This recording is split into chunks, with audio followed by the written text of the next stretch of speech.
অনুষ্ঠানটি আয়োজন করছে দিল্লিতে অবস্থিত foreign correspondent club of south Asia. বাংলাদেশের নির্বাচন 12 ফেব্রুয়ারি। আওয়ামী লীগের যেহেতু নিবন্ধন বাতিল করা হয়েছে, ফলে স্বাভাবিকভাবে নির্বাচনে অংশ নিতে পারবে না আওয়ামী লীগ। এমনকি যেহেতু বাংলাদেশে নিজেদের বক্তব্য রাখতে পারছে না আওয়ামী লীগ, তাই তারা ভারতের মাটিকে বেছে নিয়েছে আওয়ামী লীগ। সেখান থেকে সংবাদ সম্মেলন করে তারা নিজেদের বক্তব্য তুলে ধরতে চাইছে। অন্যদিকে অনেকে বলার চেষ্টা করছেন, ভারতের মাটিকে আওয়ামী লীগের জন্য ব্যবহার করতে দিয়ে ভারত মুশকিলে পড়বে, কারণ শেখ হাসিনা একজন মৃত্যুদণ্ড সাজাপ্রাপ্ত আসামি। একদিকে তাকে থাকতে দেওয়া হচ্ছে, পাশাপাশি তার অডিও বার্তা বন্ধ করা প্রসঙ্গে বাংলাদেশের প্রধান উপদেষ্টা মোহাম্মদ ইউনূস ভারতের প্রধানমন্ত্রী নরেন্দ্র মোদীকে অনুরোধ করেছিলেন। যদিও নরেন্দ্র মোদী স্পষ্ট করে দিয়েছেন, সোশ্যাল মিডিয়াকে কন্ট্রোল করতে পারা যায় না, অর্থাৎ সরাসরি বাংলাদেশের অনুরোধ নাকচ করে দিয়েছে ভারত।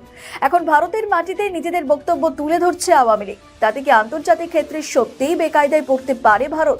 কূটনৈতিক বিশেষজ্ঞরা বলছেন, যেখানে একটি রাজনৈতিক দলকে নিষিদ্ধ ঘোষণা করে তাদের নির্বাচন থেকে বাদ রাখা হয়েছে, এটার জন্য তখন আন্তর্জাতিক ক্ষেত্রে জবাবদিহি করতে হবে অন্তর্বর্তীকালীন সরকারকে।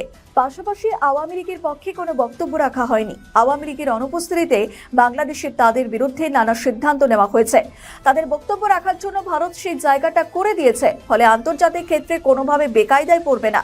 ফলে এখন দেখার, যদি শেখ হাসিনা ভার্চুয়ালি অংশ নেয় সংবাদ সম্মেলনে, সেখানে কি বার্তা দেন তিনি।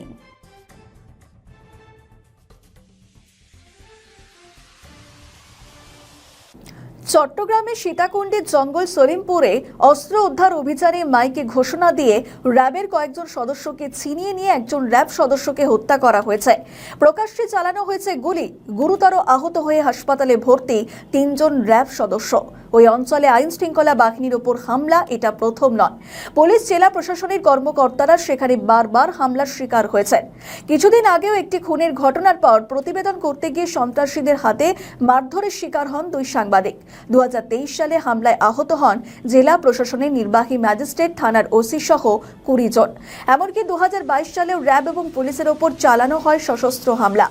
জঙ্গল সলিমপুর এমন একটি এলাকা যেখানে প্রায় সব সময় সশস্ত্রভাবে পাহারায় থাকে সন্ত্রাসীরা। এদিকে পুলিশ প্রশাসন বলছে, এককভাবে এই অঞ্চল সন্ত্রাসীদের থেকে দখলমুক্ত করা সম্ভব নয়। তাহলে দিন এই অঞ্চলের স্বাভাবিক জীবনযাত্রা ফিরে আসবে না? ওই এলাকায় বাসিন্দা ছাড়া আর কেউ বাইরে প্রবেশ করতে পারে না, এমনকি আইন শৃঙ্খলা বাহিনীও নিরাপদে ঢুকতে পারে না ওই নির্দিষ্ট অঞ্চলে। চট্টগ্রামের সীতাকুণ্ডে দুর্গম পাহাড়ি এলাকা সলিমপুর, জঙ্গলে ঘেরা এলাকা। এমনকি সেখানে নাকি সন্ত্রাসীরা নিরাপদে আশ্রয়স্থল হিসাবে বেছে নিয়েছে। এমনকি তথ্য বলছে, এই অঞ্চলে পাহাড় কেটে কয়েক হাজার অবৈধ বসতি বাস করছে। এখনো পাহাড় কাটা চলছে, প্লট বাণিজ্য অব্যাহত।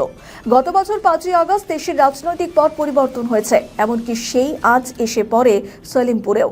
এলাকার নিয়ন্ত্রণ নিয়ে শুরু হয় সংঘর্ষ।